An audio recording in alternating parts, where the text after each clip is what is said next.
ছাত্র সমাজের কাছে যদি আপনারা কাজ করেন তাহলে নির্বাচনে আপনাদের ভয় কিসে? নির্বাচন কমিশন একটি ছাত্র সংগঠনকে খুশি করার জন্য অনৈতিকভাবে ছাত্রদের অধিকার হরণ করা হয়েছে।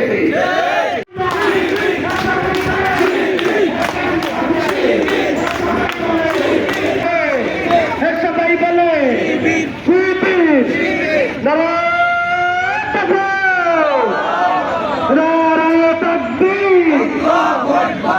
সিংহের মুখ থেকে এনে বাঘের মুখে আমরা ঢেলে দিতে চাই না। আমরা চাই আগামী দিনে এই বাংলাদেশকে সৎ এবং দক্ষ দেশপ্রেমিক মানুষের হাতে দেশ পরিচালিত হোক। স্বাভাবিক একটা ছাত্র সংসদ নির্বাচনকে নিয়ে যারা তালবাহানা করার চেষ্টা করছে, ষড়যন্ত্র করছে, মব সৃষ্টি করে, চাপ সৃষ্টি করে নির্বাচন বন্ধ করেছে, তাদেরকে আমরা বলতে চাই ছাত্র সমাজের কাছে যদি আপনারা কাজ করেন তাহলে নির্বাচনে আপনাদের ভয় কিসে? আপনারা তো বলেন আমরা জনগণের পুনরুদ্ধারের জন্য 17 বছর আন্দোলন সংগ্রাম করেছি। আমরা এদিকে আপনার মুক্তিদের ভাষা বলি এবং আপনাদের সাথে আমরা আন্দোলন সংগ্রাম করেছি। আপনারা আমাদেরকে কি গুপ্ত বলেন? আমি স্পষ্ট ভাষায় বলতে চাই, আমাদেরকে গুপ্ত বলা মানে আপনাদের অস্তিত্বকে অস্বীকার করা। আপনাদের পাশে বুলেটের সামনে একসাথে হাতে হাত মিলিয়ে কাঁধে কাঁধ মিলিয়ে ইসলামী ছাত্র শিবির এবং ছাত্র দল হয়েছিল।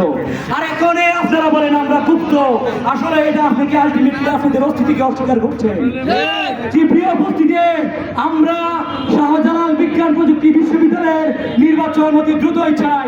যে পর্যন্ত নির্বাচন দেওয়া হবে না সেই পর্যন্ত আমরা আন্দোলন সংগ্রাম চালিয়ে যাবো ইনশাআল্লাহ। বাংলাদেশ ইসলামী ছাত্র শিবির প্রতিষ্ঠা লগ্ন সাল থেকে 2024-এর ছাত্র জনতার গণঅভ্যুত্থানের পর 5টি বিশ্ববিদ্যালয়ে ছাত্র সংসদ নির্বাচন দেওয়া হয়েছিল। 5টিতেই ভূমিদল বিজয় অর্জন করেছে। 5টিতে ভূমিদল বিজয় অর্জন করার মাধ্যমে বাংলাদেশ ইসলামী ছাত্র শিবির বাংলাদেশের ইতিহাসে সবচেয়ে জনপ্রিয় গ্রহণযোগ্য ছাত্র সংগঠনে পরিণত হয়েছে। আমরা দেখতে পাচ্ছি নির্বাচন কমিশন একটি ছাত্র সংগঠনকে খুশি করার জন্য অনৈতিকভাবে ছাত্রদের অধিকার হরণ করা হয়েছে। 24-এর গণঅভ্যুত্থানের পর উচিত ছিল প্রত্যেকটা বিশ্ববিদ্যালয়ে তারা কেন্দ্রীয় ছাত্র সংসদ নির্বাচন দেওয়া, কিন্তু তারা সেটা না করে তারা ছাত্রদের অধিকার নিয়ে চিনিমিনি খেলছে। বাংলাদেশ ইসলামী ছাত্র শিবির এই ছাত্রদের ছাত্র জনতার অধিকার নিয়ে চিনিমিনি খেলতে দেবে না। আপনাদেরকে আরো সাবধান হতে হবে। যদি আপনারা সাবধান না হন তাহলে 5টি বিশ্ববিদ্যালয়ে যেভাবে আপনাদেরকে লাল কার্ড দেখানো হয়েছে, আগামীতে সারা বাংলাদেশের ছাত্র সমাজ থেকে আপনারা লাল কার্ড দেখতে পাবেন। আমরা বলতে চাই বাংলাদেশ ইসলামী ছাত্র শিবির সকল ছাত্র সংগঠনকে সাথে নিয়ে 24-এর গণঅভ্যুত্থানে আন্দোলন করে ফ্যাসিস্ট খুনি হাসিনাকে বাংলার জমিন থেকে তাড়িয়েছে। তো আমরা কাউকে আমাদের বিরুদ্ধে দাঁড় করাতে চাই না।